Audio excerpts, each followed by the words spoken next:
বাংলাদেশের মানুষ এখনো অন্তর্বর্তী সরকারকে ভালো সমাধান হিসেবে দেখছে বলে মন্তব্য করেছেন অন্তর্বর্তী সরকারের প্রধান উপদেষ্টা ডক্টর মোহাম্মদ ইউনূস। কাতার ভিত্তিক সংবাদ মাধ্যম আল জাজিরাকে দেওয়া সাক্ষাৎকারে এই মন্তব্য করেন তিনি। 27 এপ্রিল আল জাজিরার ওয়েবসাইটে Mohammad Yunus real reform or just a new ruling class in Bangladesh শিরোনামে এই সাক্ষাৎকার প্রকাশ করা হয়। সাক্ষাৎকারে উপস্থাপক নিয়েফ বার্কার প্রধান উপদেষ্টাকে প্রশ্ন করেন যে এটা কি বলা ঠিক যে শেখ হাসিনার পতনের পরের মধুচন্দ্রিমা এখন সম্ভবত শেষ হয়েছে।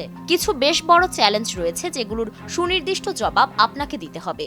সাধারণ ফ্যানের দিন শেষ, আকিস ফ্যানে বাংলাদেশ। কারণ পুরনো ক্ষমতাধরদের প্রভাব রয়েছে, অন্যরা রাজনৈতিক শূন্যতাকে কাজে লাগাতে চাইতে পারে।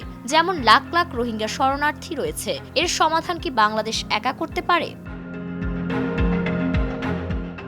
জবাবে অধ্যাপক ডক্টর ইউনূস বলেন, মধুচন্দ্রিমা শেষ হোক বা না হোক, বাংলাদেশের মানুষ মনে করে অন্তর্বর্তী সরকার এখনো তাদের জন্য ভালো সমাধান। তারা অন্তর্বর্তী সরকারকে সরাসরি চলে যেতে এখনো বলছে না, বরং একটা ভালো নির্বাচন উপহার দিতে সরকারি নির্বাচন আয়োজনের দিকে যাচ্ছে।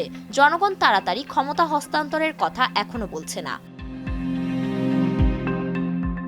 লাখ লাখ রোহিঙ্গা শরণার্থীর সমাধান কি বাংলাদেশ একা করতে পারবে? এই প্রশ্নের জবাবে ডক্টর ইউনূস বলেন, রোহিঙ্গা সংকট সম্পূর্ণ পৃথক বিষয়, আর আমরা এই সমস্যা নিয়ে আন্তর্জাতিক সংস্থা জাতিসংঘের সাথে কাজ করছি। আর তারা যাতে নিরাপদে বাড়ি ফিরে যেতে পারে তা নিশ্চিত করার জন্যও আমরা কাজ করছি।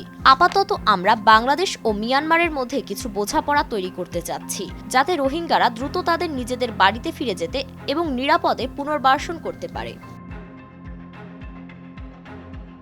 ফারিন রহমান প্রীতি, নয়া দিগন্ত।